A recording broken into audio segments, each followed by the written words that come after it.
Muito bem, tendo a honra de receber aqui no canal do Lessa o Bruno Povoleri para a gente falar desse jogo que, obviamente, está mexendo com toda a torcida do Fluminense. Amanhã é dia, finalmente, dessa tão esperada estreia na Copa do Mundo de Clubes e o Fluminense vai ter pela frente um Borussia Dortmund que vem numa temporada irregular, mas que um grande clube do futebol europeu, um clube que vem performando aí na Liga dos Campeões constantemente. Teve perto de eliminar até o Barcelona, que para mim merecia ter ido até para a final da competição com o PSG.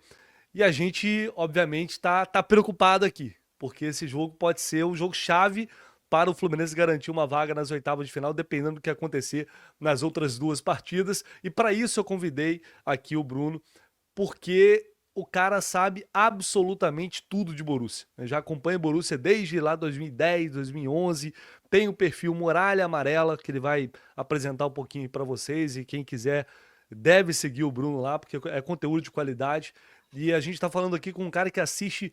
Você que está aí assistindo a gente, você vê todos os jogos do Fluminense, né? Então, o Bruno vê todos os jogos do Borussia Dortmund. Então, além do cara entender de futebol, ele entende muito desse adversário de amanhã. Bruno, um prazer falar com você aqui, cara. Obrigado por ter aceitado esse convite, mesmo nesses horários malucos aqui na correria da nossa cobertura. Você, muito gentilmente, né, nos atende e vai agregar muito aqui com o seu conteúdo. Obrigado, Lessa. Agradecer também o convite, agradecer também a audiência do pessoal de casa que vai assistir esse vídeo. Bom, o Muralha Amarela hoje é um perfil praticamente só de Twitter, mas a gente também tem um Instagram. Ele é composto por mim e pelo Walter Panek, que foi o fundador, mas eu hoje sou um pouco mais ativo do que ele. A gente cria, aliás, ele cria esse perfil em 2014, eu entro um pouquinho depois, em 2015, 2016. Ele é criado no ESPN FC, um antigo sistema que a ESPN tinha de blog a respeito de clubes do futebol europeu e que faziam crônicas a cada jogo, a cada contratação. Depois disso, a ESPN FC acaba, a gente cria um blog específico sobre Borussia Dortmund, a gente decide desfazer o blog e focar só nas redes sociais, e estamos aí até hoje, desde 2014, cara, praticamente todos os jogos, todas as competições, tudo vivendo o dia a dia do clube. Temos mais um viés opinativo do que informativo, é importante até frisar esse ponto, mas a gente acabou se tornando fã-clube oficial do Borussia Dortmund em fevereiro do ano passado, né, de 2024, e de lá para cá a gente tem tentado ser um pouco mais ativo também nas redes sociais e dando nossas opiniões um tanto quanto polêmicas em alguns momentos. Mas a gente é, de fato, um dos poucos fã-clubes do Borussia Dortmund no Brasil. E estamos aí para falar um pouquinho sobre esse jogo que eu até comentei com o Lessa antes, que é um pouco inusitado. A gente não espera todo dia ver um Fluminense e Borussia Dortmund, né? O Borussia Dortmund que não é um clube gigante do futebol europeu. Eu acredito que não dá tanto medo aos outros como um PSG hoje, como um Manchester City, um Real Madrid, mas é um clube que ultimamente tem tido campanhas regulares em Champions League, não tem sido campeão da Bundesliga há um bom tempo já. O último título tem sido numa Copa da Alemanha, que se a gente considerar muito, nem é tão título assim, mas é um Chegou time uma final que recente agora de Champions, né, Bruno? é um time recém-finalista de Champions League, quartas de final nessa edição, quase revertendo um placar de 4-0 do Barcelona. Antes da final na temporada, acho que 23, 24, a gente é quartas de final de novo. Então é um time que está sempre chegando em mata-mata de Champions League. Esse time hoje é um time que pode se considerar quase a mesma base do time que chegou na final da Champions League. Claro que é um outro treinador, é um outro tipo de sistema, mas é um time já acostumado a jogar jogos importantes e que terminou essa temporada vencendo jogos importantes, jogos grandes, né? Porque sempre foi um problema do Borussia Dortmund nos últimos anos, jogos grandes. E a Copa do Mundo de Clubes, seja para nós ou para os europeus, querendo ou não, é um jogo grande por ser poucos jogos. É claro que quando for enfrentar os outros adversários, a gente sabe que não vai ser tratado da mesma maneira. Mas é um clube que tem se mostrado, aliás, um time hoje tem se mostrado um tanto quanto confiável nos jogos grandes. Vamos ver agora num novo país, numa nova competição, vamos ver como eles vão dar o devido valor. Mas só para contextualizar melhor para o pessoal, Vitor, Vamos lá. esse time do Dortmund, ele começa a temporada sob o comando do Sahin, que não era um treinador que se provou muito, e é um ídolo do Borussia Dortmund, assim, não dos maiores patamares, mas dos patamares mais abaixo. E ele teve a oportunidade de assumir o comando do time depois do Tese ser demitido, mesmo chegando na Champions, não era um trabalho bom também do Tese. E ele assume porque ele era auxiliar e tinha ajudado o Tese a chegar na Champions. O time começa meio desconexo, principalmente na Bundesliga, não consegue emplacar muitos bons resultados, depois entra numa má fase e não consegue sair mais. O Sahin, inclusive, ele não é demitido no momento correto da temporada, demora-se a demitir o Sahin, e aí, quando ele é demitido, em janeiro de 2025, o Kovac assume extremamente contestado.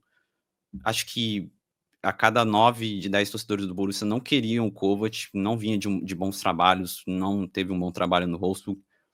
Então, ele assume com um objetivo que era muito claro, era classificar o time para a Bundesliga, tentar sobreviver o quanto conseguisse na Champions League, e só, porque quando ele assume, o Borussia já é eliminado da Copa da Alemanha. Então, era uma missão um tanto quanto difícil, eu não lembro exatamente qual colocação o Kovac assume o Borussia ainda na Bundesliga, mas sob o comando do Kovac, o Borussia chegou a estar em 12º na Bundesliga. Em um momento da temporada, ele era o 12º colocado da Bundesliga. Só que a partir de um momento, o Kovac assume, não consegue encontrar muito bem o time, a própria escalação ela não consegue formar um time coerente, parece que não vai, e do nada ele encontra um sistema que deu liga, encontra o time perfeito, o time encaixa, ganha um monte de jogos, consegue um feito que nenhum time tinha conseguido até então na Bundesliga. Se eu não me engano, acho que era a 26ª ou 7ª rodada, um time que estava na 12ª colocação nunca tinha conseguido chegar entre os 4. A partir daquele momento, o Borussia conseguiu uma campanha, assim, heróica, pode-se dizer, porque não tinha como, tinha jogos muito difíceis, empatou com A o Bayern de vaga Munique. veio na última rodada, se não me engano, Foi né? na última rodada, mas veio durante jogos em que jogou com o Bayern de Munique na Allianz Arena, e que mereceu ganhar o Bayern, empatou em 2-2, ganhou do Bayer Leverkusen dentro da casa do Bayer Leverkusen, na despedida do Xabi Alonso. Teve o jogo da Champions League ali nesse meio tempo, os jogos da Champions League nesse meio tempo, em que domina o Sporting de Portugal, querendo ou não, é o campeão lá de Portugal. Depois enfrenta um Barcelona, que a gente já imaginava que seria eliminado, obviamente. Toma 4-0 do Barcelona fora de casa, em que o Kovac usa o sistema errado. Ele já tinha um sistema correto, que era, eu vou explicar posteriormente, que era o 3-4-3, mas naquele jogo, especificamente fora de casa contra o Barcelona, ele volta para uma linha de 4, e aí é uma tragédia, uma catástrofe total. O time toma 4-0 do Barcelona, e justamente depois daquele jogo, ele entende que o sistema do Dortmund, a partir daquele momento, tem que ser com 3 zagueiros. E aí o time muda da água para o vinho, engrena, ganha do Barcelona de 3-0 em casa, merecendo até fazer mais. Acho que em 3-0 não, foi 3-1. Tem um gol contra, né, que praticamente mata o jogo. Mas o time mereceu fazer mais gols, engrena e consegue classificação para a Champions League. A classificação para a Champions League é um ponto interessante nessa história, porque é, inclusive, uma boa notícia para o Fluminense. Porque se o Dortmund não consegue a classificação para a Champions League, era mais do que obrigação o time ir bem nessa Copa do Mundo, já que o fator financeiro é muito, muito, muito, muito necessário para o Dortmund. Não é um clube rico, não é um clube como o PSG, que tem árabe, e City com árabes, e o Real Madrid, que é uma superpotência. Então é um time que Como o próprio depende, Bayern, né, que é o rival ali, uhum, não tem a mesma não condição, né? tem o mesmo poder financeiro. Então, quando consegue classificação para a Champions League, o orçamento muda e o time passa a ser menos dependente de uma boa campanha nessa Copa do Mundo de clubes. Ainda é obrigatório ir bem? Ainda é obrigatório, porque o time está passando por um momento de reformulação no elenco. Então, é necessário ainda ir bem e jogar a sério a Copa do Mundo de clubes. Agora, se não conseguisse a classificação para a Champions League, era mais do que obrigação ir bem, né, na Copa do Mundo de clubes. Como conseguiu a classificação para a Champions League, a obrigação diminuiu. Então o clube conseguiu se garantir no orçamento já para a próxima temporada legal, mas vai precisar ir bem de qualquer forma. E do ponto de vista também de notícia boa para o Fluminense que a gente pode falar, é que já a respeito do time que o melhor jogador não vai jogar. O melhor jogador do Borussia, acredite se quiser, é um zagueiro, que é o Schlotterbeck, Muita acho que gente fala o Guirassi, o ADM, mas para você é o Schlotterbeck, é o né? O zagueiro. Schlotterbeck, porque um zagueiro que é um fato até curioso para a galera de casa, o Schlotterbeck sob o comando do Kovac, antes dele machucar, nos últimos jogos dele machucar, ele se torna o batedor oficial de bolas paradas do time. É um zagueiro cobrando escanteio, e que eu não vou lembrar o jogo, mas acho que no jogo em que Caraca, ele isso aí é muito é um diferente do zagueiro time. batendo bola parada, porque quando ele assume esse papel de cobrador oficial de bolas paradas, ele dá 2 assistências no jogo.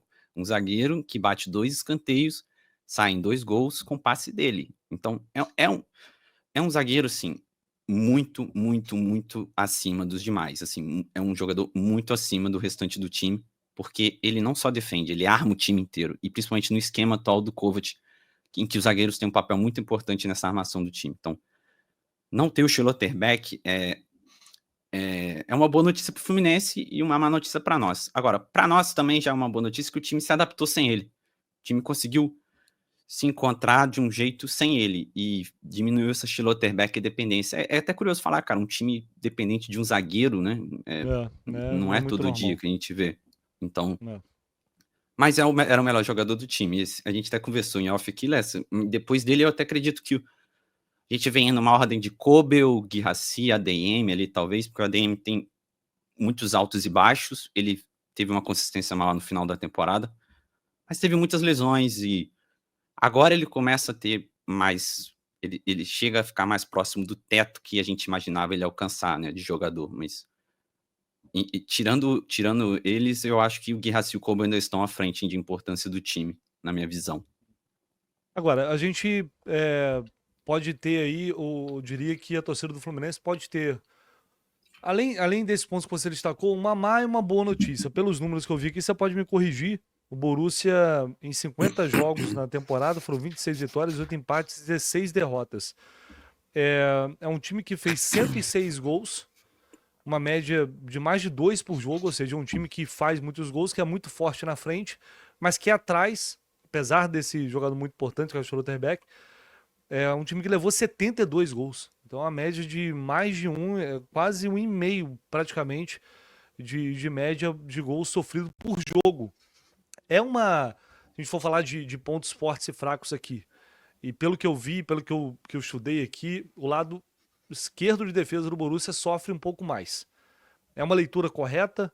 É por onde o Fluminense pode, porque o lado esquerdo de defesa do Borussia é por onde o área joga, que é o melhor jogador do Fluminense. Poderia ser um caminho por ali? É um bom ponto. Realmente, historicamente, o Borussia Dortmund é um time que toma muitos gols. E isso sempre foi um grande problema do time O campeonato alemão, de uma forma geral, sai gol pra sempre, caramba sempre também, né? sai muito gol, mas o Borussia Dortmund sempre, historicamente, foi um time que toma muito gol, nunca teve defesas sólidas. Aliás, tem tempo que não tem defesas sólidas. E até por isso tem tempo que não é campeão da Bundesliga, né? Campeonato de pontos corridos, você precisa de uma defesa sólida. O lado esquerdo, ele melhora a partir da contratação em janeiro do sueco Svensson, que é o nosso ala titular hoje, que começou a engrenar no final dessa temporada e se mostrou um reforço muito justo e muito bom pelo preço que o Borussia Dortmund encontrou nele. Agora, tem um ponto que é o Ben Sebaini, que é o nosso zagueiro pela esquerda hoje, nessa formação de 3 zagueiros, que provavelmente vai ser titular, acho Podemos difícil. colocar a formação aqui? Pode Podemos, ser? né? Podemos para adiantar para a Já galera, vai. que aí eu já vou Isso. explicando um pouquinho melhor. O lado esquerdo do Borussia hoje, a gente considera que tem Ben Sebaini e Svensson. E o Ben Sebaini, ele era o melhor jogador do comando do Sain no início da temporada, jogando como lateral esquerdo, até mesmo como ala. E hoje, com o Kovac, ele é zagueiro pela esquerda e tem ido bem. Ele não tem ido mal. Mas ele não é um zagueiro confiável. Não é e eu até gosto de usar, às vezes, a palavra de que ele gera mais erros defensivos do que ofensivos. Dentro desse trio, ele é o zagueiro mais como é que eu posso te dizer? A gente não tem confiança nele, embora a fase dele seja boa. Uhum. Agora, o Svensson, ele se provou ser um nome muito bom, só que ele marca pior do que o Risson pela direita. Então, a gente pode considerar que existe uma boa oportunidade do Fluminense aproveitar por ali. Só que o lado direito do Dortmund também tem o Sully, que, cara, acho que todo mundo já conhece, a maioria do pessoal que acompanha o futebol europeu, o tamanho que é o Sully, ele é o zagueiro mais pesado, é meio que uma geladeira, né, se a gente puder dizer, né. Grosso, né? Ele é uma geladeira, mas ele tem Na jogado bola. bem, ele terminou a temporada Sim. bem. Então, eu acho que a defesa do Dortmund. O lugar do Bensebaini aí é o que a gente tem mais ou menos, e é o zagueiro pela esquerda, que é o Freitas no Fluminense. É aquele cara que tá ali, tá fazendo o papel dele, mas a gente sempre tem um medo de Uma acontecer alguma... desconfiança, né. Sempre tem, por enquanto a Então, gente tem. e esse é o time titular do Dortmund que eu imagino que vai acontecer. Tem gente na imprensa alemã hoje já dizendo que o Job Bellingham, recentemente contratado, o irmão do Bellingham, O irmão possa dele. já possa já ser titular contra o Faz a Fluminense. mesma função? Então, ele é mais volante do que meia, mas ele foi Uhum. contratado no Dortmund para fazer as duas funções. Então, Uhum. teoricamente, ele entraria no lugar do Gross, Sim. mas não duvidaria dele entrar no lugar do Brandt. E eu vou explicar o porquê. Porque o time com o Julian Brandt, que é o nosso camisa 10, ele teve uma temporada muito ruim. Muito ruim. Inclusive, ele é candidato a sair do clube nessa próxima janela agora que vai abrir, porque o contrato Já dele tá há termina daqui a muito um tempo ano. no Borussia, né? Já tá um bom tempo, teve temporadas muito boas, mas agora tem uma temporada muito ruim. Apesar de que, se você for ver números, ele acho que era o líder de assistência do time e tudo mais, mas se esperava mais dele. E ele terminou a temporada muito mal, tá? Muito, muito, muito mal. Então, é uma posição que o Dortmund tem uma carência, que é mais ou menos como se fosse um meia pela direita, um ponta pela direita, um segundo atacante.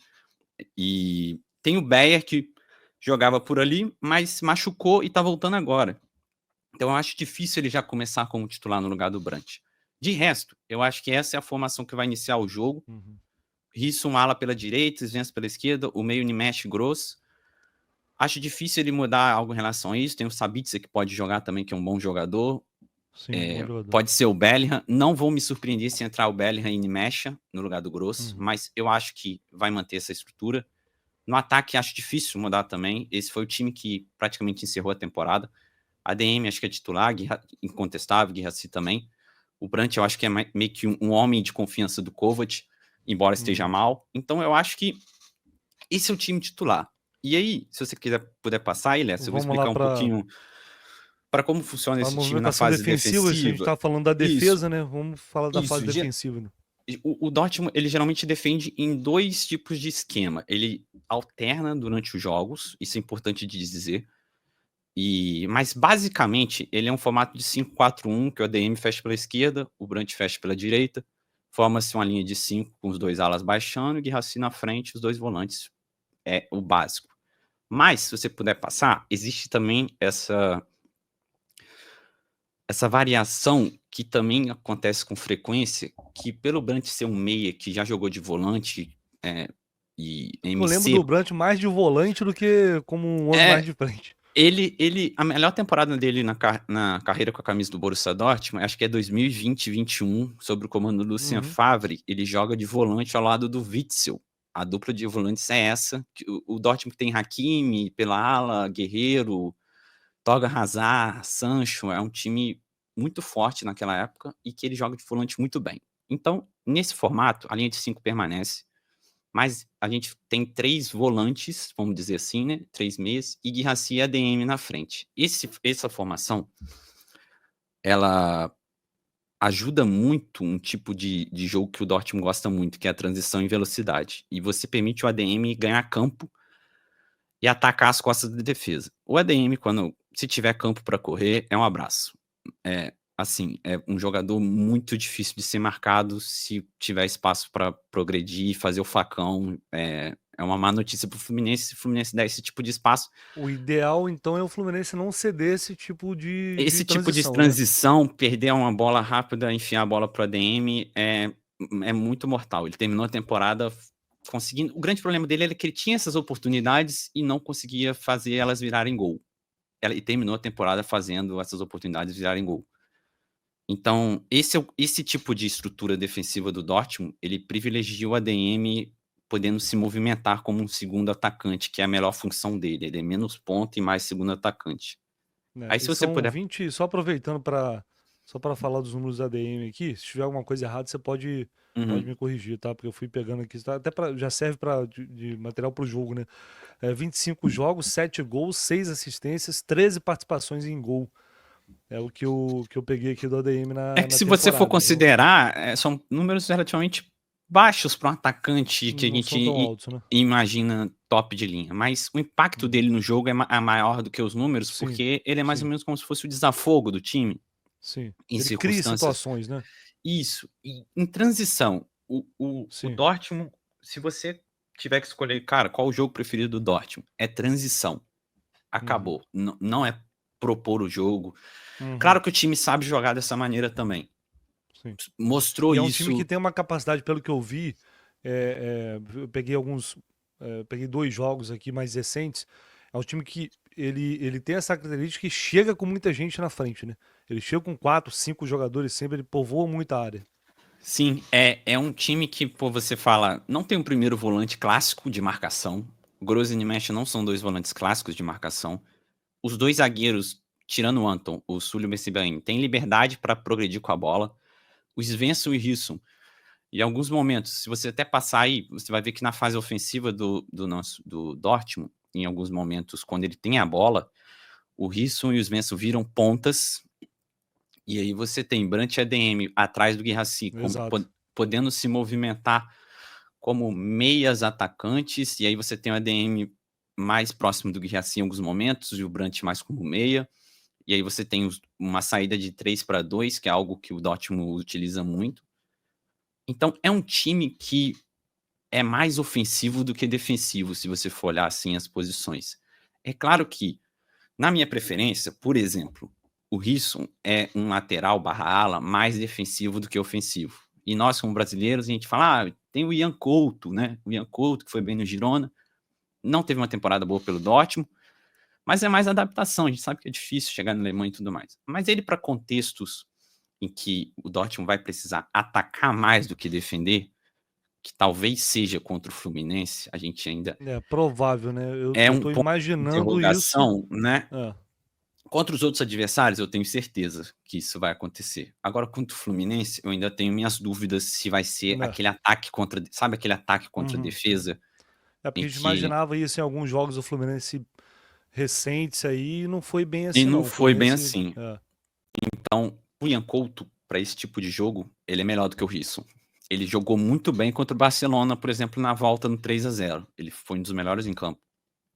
Mas o Risson dá mais solidez defensiva, é um jogador mais experiente, estava na final da Champions, já faz parte da base do time. Então, é talvez a única ponto de interrogação na fase ofensiva assim, do time. O de resto, eu acho que é esse o formato. Você passar por último, a gente ainda tem uma variação pequena ainda, que é o que eu falei, às vezes o ADM vira um segundo atacante, o Brandt vem pelo meio, o time fica, os dois, Risson e Svensson às vezes também sobem de novo e viram pontas, então é um time, cara, que a gente não consegue falar, cara, ele vai jogar dessa maneira e acabou. Não, é um time que muda muito esse tipo de variação tática, seja defensiva no 5-4-1, 5-3-2, seja ofensiva, e esse é o sistema. Por isso que eu falo eu não descarto o Bellingham recém-contratado no lugar do Brandt, porque ele faria exatamente essa função ofensiva, que é mais ou menos como um meia.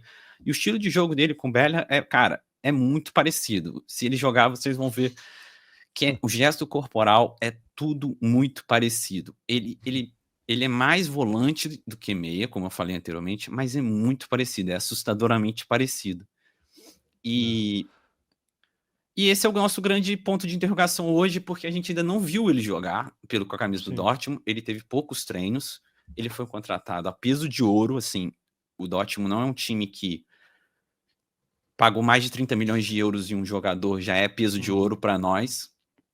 Então, é um jogador que chega com grande responsabilidade, assim, a até o peso do passado do irmão dele pelo time É, tem favorece isso. isso, as nossas expectativas altas Sim, sobre ele. sim. Mas eu não vou me surpreender se ele começar jogando não, tá? Eu acho que não, se eu tiver que palpitar, o time é esse aí, e como eu Uhum. coloquei. Mas o Bellingham pode ser uma carta na manga, vamos dizer assim, do time. Sim, Só que de uma maneira geral, para resumir pra galera, esse time é muito dependente do meio-campo. Acho que quando o Grozen mexe tão bem, é um time que domina, manda no jogo. Eles mandam no jogo qualidade de passe. São 2 jogadores de seleção alemã, né? Não são titulares, mas tiveram no último jogo da Alemanha. E se o ADM tá bem também, é que o ADM ele é muito inconstante, a gente nunca sabe sim, se ele vem para destruir o jogo, porque quando ele tá afim, ele já destruiu jogos do Borussia Dortmund em 10 minutos. Ele já foi sim. capaz de 10 minutos ele fazer um gol e uma assistência e acabou o jogo. Mas tem É, dias que, cara, o ADM não acerta nada, e aí fudeu. é. De resto, cara, o ponto de interrogação Tem o maior Guirassi também, que a gente fala muito aqui, né? Que é é o fazedor de gols. Foram 30 jogos aí, 21 gols que ele tem, né? 21 gols e 2 assistências. São o números Guirassy, expressivos, né? porque quem viu poucos jogos do Dortmund, olha, obviamente, pro artilheiro, foi. Eu não lembro se chegou a ser vice-artilheiro da Bundesliga, mas foi o líder em gols do time. É a referência do ataque. Talvez é o que o torcedor do Fluminense tenha mais receio de enfrentar, né? Mas eu, sinceramente, não acho que seja o torcedor do Fluminense, não acho que tenha que se preocupar mais com ele. Eu me preocuparia mais com a DM. Eu acho que essa transição em velocidade, esse mano a mano, essa explosão dele, eu acho que tem mais impacto no jogo do que o perigo de ter o Guirassi. É lógico que o Guirassi, como eu estava comentando com o Lessing Off, ele é um atacante muito letal. E Né? é um É um dos. cara que pega a bola. Eu particularmente, gosto muito desse tipo de atacante, tá? É um cara que pega a bola e ele automaticamente já mira no gol. Ele quer Parecido resolver com a jogada Cano, o mais né? rápido possível. É parecido com o Cano, exato. Isso. Lembra muito o Cano. Ele quer resolver a jogada. Eu gosto muito de jogador que tem essa Faro de vontade gol. de pegar e definir a jogada, né? Ele. É claro que vocês vão ver durante o jogo, ele vai abaixar para o meio-campo para tentar ajudar o time na armação, fazendo um pivô rapidinho. Mas ele não é muito desse perfil. Ele é de um perfil que às vezes faz um facão, um desmarque rápido. Ele não é de muita movimentação, mas ele é um atacante que, se chegar a primeira chance clara, vai ser gol. De esquerda e de direita. Uhum. Ele passa a impressão de um centroavante caneludo, mas é aquele caneludo que, cara, inexplicavelmente, ele erra o chute e a bola vai entrar. É uma coisa meio bizarra. Aconteceu algumas vezes nessa temporada em que ele errava o chute e passava debaixo da perna do goleiro. Ele ia chutar de direita, desviava na esquerda e entrava. Então, é algo meio inexplicável, mas que ele faz os gols e ele correspondeu muito essa temporada. Eu sinceramente, quando foi contratado, eu achava que não seria do jeito que foi, mas ele correspondeu muito e terminou bem a temporada, tipo, muito decisivo. Então, é um atacante, sim, que tem que preocupar. É que como o Thiago Silva joga, né? Acho que Joga, joga. então, eu acho que é um atacante que ele certamente não vai ter muita dificuldade para marcar, assim. Uhum. Agora, um EDM inspirado Complica. é um ponto complicado é que depende do Fluminense dando espaço, né? Esse acho que é É, exato. o grande Depende do X do jogo. jogo, do Talvez seja jogo, o que vai determinar o que vai ser o jogo, talvez, né, do Bruno? É jogo. a postura do Fluminense e talvez não levar um gol rápido, né? Porque um gol rápido aconteceu, por Isso. exemplo, contra o Manchester City na final do Mundial, 23. O Fluminense leva um gol relâmpago numa bola atravessada do Marcelo. E aí acaba dificultando muito o jogo. Mas o que o torcedor do Fluminense quer saber e é o que a gente está discutindo já há dias. É possível ganhar, para você, na sua visão, de um cara que vê todo o jogo do Borussia? Eu não sei quantos jogos você vê do Fluminense, se você consegue acompanhar alguns jogos, mas pelo conhecimento que você tem de futebol, você tem uma ideia certamente. Pro nível que o Fluminense tem hoje, dá pra ganhar desse time? Dá pra arrumar um empate? O que você imagina? Você citou um ponto interessante da história, que é o gol rápido. O primeiro tempo empatado, a circunstância do jogo em que coloca o Dortmund desconfortável. Porque o Dortmund, durante essa temporada, ele se complicou em jogos que ele não conseguiu resolver rápido a situação dele, de abrir o placar rápido, de tomar um gol bobo rápido. É um time que, às vezes, toma gols bobos rápido também. Então, na minha visão, eu não me surpreenderia se o Fluminense empatasse esse jogo ou ganhasse esse jogo. tá? O Dortmund, ele é um time, historicamente, acho que a galera que não acompanha o time vai ter esse estereótipo que é do time amarelão, de cara, pipoca na hora H, perde Bundesliga na última rodada tendo que ganhar de um time morto em casa. É um time que, em jogos assim, em momentos decisivos, ele não corresponde. Mas eu falei até contigo antes que eu não sei que versão do Dortmund vai entrar em campo. Esse que é meu ponto, porque o Dortmund que termina a temporada é um Dortmund assim avassalador, um Dortmund que entra em campo para triturar os adversários e para cima. Claro, o estádio colabora também, não vamos ter esse ponto que é um diferencial para o time. Mas quando o time entra naquela vibe ou na pegada máxima, é um time muito forte. Agora, quando o time entra com a marcha mais lenta, principalmente em jogos que ele entra contra adversários teoricamente mais fracos, que a gente tem sempre na Bundesliga, né? São poucos os jogos em que o Dortmund tem um adversário de nível igual ou de nível melhor. Ele às vezes se enrola. Ele se enrolou nessa temporada, tomou um gol bobo às vezes, teve que correr atrás do prejuízo para tentar reverter e não conseguiu reverter, perdeu jogos bobos, empatou jogos bobos. Então, esse é meu ponto desse confronto, cara, que eu não consigo dizer para vocês hoje, chegar e falar, cara, o Borussia Dortmund vai entrar, vai amassar o Fluminense, Que Borussia é esse que vai entrar, né? vai entrar, vai ser 3-0, vai ser 4-0. Pode entrar um Borussia que vai golear o Fluminense de 5-0, mas pode entrar um Borussia que vai ser 1-1, que vai ser 0-0, que toma 1-0 do Fluminense e não consegue fazer um gol, termina 1-0 o Fluminense, entendeu? Existe esse mundo, tá? Esse mundo não é absurdo de se pensar. Dá pra ter esperança e não tem nenhum absurdo nisso. Não tem absurdo nisso, não tem absurdo nisso. Agora, o ponto é, o time terminou muito bem a temporada. A lógica me diz que o time vai manter esse mesmo nível que terminou a temporada e vai precisar manter esse mesmo nível porque é o adversário mais difícil do grupo. Quem ganhar pode-se dizer que já está classificado. Não acho absurdo. Né? Quem ganhar, classifica.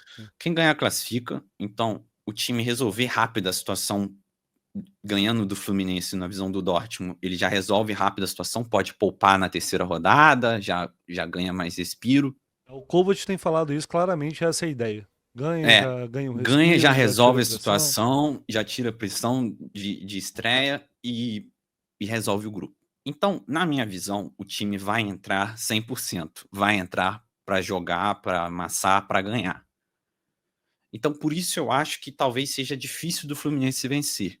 Somente por isso. Se você me falasse que esse jogo fosse na terceira rodada final do grupo, em que os dois times estão com 6 pontos, né? Imaginando esse cenário, aí existe um mundo maior ainda do Fluminense ganhar esse jogo. Agora, como é estreia, como o time precisa, vem de uma fase boa, precisa ir bem no campeonato por conta do dinheiro, como eu expliquei anteriormente, ainda é importante ir bem, chegar, eu acho que para a gente traçar um objetivo do Dortmund nesse campeonato é quarta de final. Eu acho que quarta de final já cumpriu seu objetivo, seu papel dentro do torneio. Então eu acho que o Kovac e o Dortmund, os jogadores, eles vão entrar dessa maneira. Eles vão entrar para tentar resolver o jogo contra o Fluminense, vencer o Fluminense. Essa questão de ser uma intertemporada, né? Acabou a temporada, aí vai começar outra daqui a pouco, aí tem essa questão física, os times brasileiros estão no meio de temporada, então em tese estão num auge ali físico, né? Eu acho que esse é um ponto também de interrogação do Dortmund. O time termina a temporada precisando ganhar um jogo em casa para se classificar para a Champions, então é no auge físico, técnico, de estresse também, então os jogadores estavam no limite ali.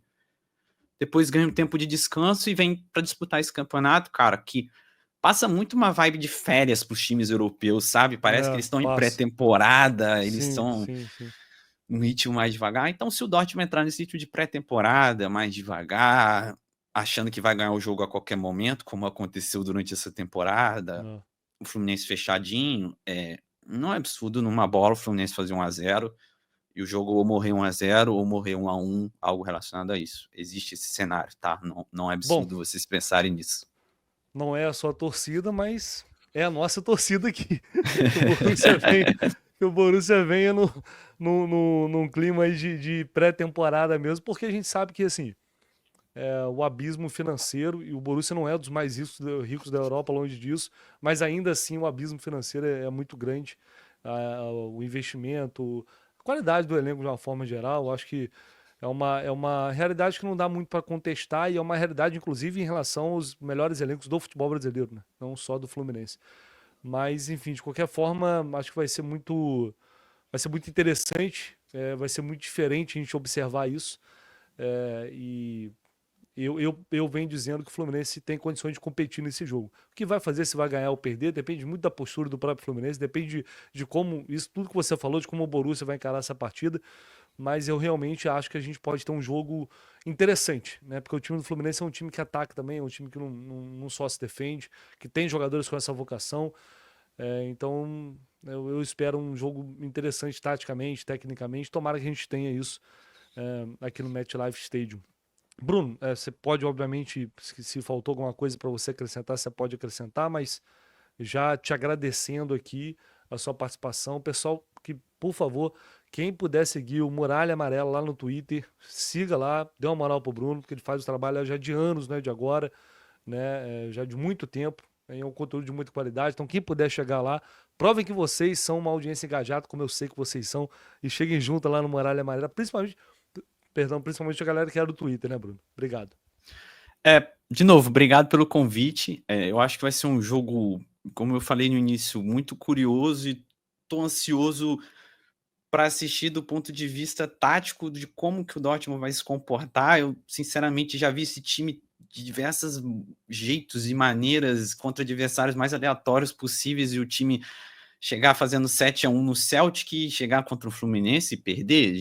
É um time assim, existe uma pulga atrás da orelha. Mas é um confronto, cara, que tem tudo para ser muito legal, acho que para as duas partes. Tomara que seja um jogão e tomara que os dois times entreguem 100%. Acho que vai ser legal para todo mundo que assistir. Eu gostaria de ver um jogo em que o Dortmund leve muito a sério e o Fluminense, obviamente, vai levar muito a sério também. Mas obrigado de novo, Lessa. Eu acho que quem puder seguir a gente aí, o arroba tá na tela. A gente tem um trabalho mais focado no X, eu posso dizer 90% no X, ou o antigo Twitter, né? E são conteúdos mais opinativos, cada jogo tá lá falando sobre o time, opinando sobre o jogo, novas contratações, finanças, dia a dia, política, acho que tudo que envolva o clube a gente tá opinando lá, tá falando sobre o assunto. A gente tem um Instagram também, mas a gente tem usado pouco, a gente tem atualizado pouco. O arroba é parecido com esse, ele só tira um A entre o Muralha Amarela, é como se o A que termina no Muralha é o mesmo que começa o amarelo. Quem puder seguir, cara, segue lá, acho que vocês vão gostar do conteúdo, embora vocês não acompanhem tanto o Borussia Dortmund, talvez vão acompanhar um pouco de como funciona o clube. Eu acho que é um clube atrativo, acho que a galera, grande parte das pessoas tem um pouco de afinidade, gostam da forma como funciona a paixão da torcida, o estádio e tudo mais. Eu acho que é um clube bem, bem legal de se acompanhar e a gente também faz uma cobertura não tanto clubista, a gente é mais racional, menos emocional. Então, para a galera que gosta desse tipo de opiniões e conteúdos, está sempre muito bem-vinda lá. A gente troca uma ideia sempre que possível, está sempre aberta a opiniões e falar sobre Dortmund, o campeonato alemão e tudo que envolve o clube, assim, tá? É isso, gente. Obrigado aí Bom todo mundo demais. também que assistiu. E é isso. Sempre que precisar da gente, se a gente quiser trocar uma ideia, quiser mandar mensagem pra gente lá, brincar pós-jogo, resenhar e ver o que de fato aconteceu no jogo, a gente também tá de portas abertas aí para todo mundo que puder conversar e trocar ideia, acho que vai ser muito legal. E precisando da gente, obviamente, também pode contar conosco. Tenho certeza disso que a galera vai chegar lá, vai seguir um raio-x completo desse Borussia em relação à escalação, em relação a pontos fracos, pontos fortes, e agora é esperar o jogo para ver o que vai acontecer. Muito obrigado a vocês que assistiram mais conteúdo aqui no canal do Let's. Fiquem ligados aí, porque a gente vai voltar com muito mais conteúdo, inclusive hoje, ao longo do dia, tem muita coisa para acontecer aqui. Tem entrevista, tem zona mista com os jogadores, tem entrevista do Renato Gaúcho. Esse pré-jogo aqui vai ser intenso até essa ansiedade final para essa partida. Um abraço, gente. Tamo junto, valeu. Valeu, gente.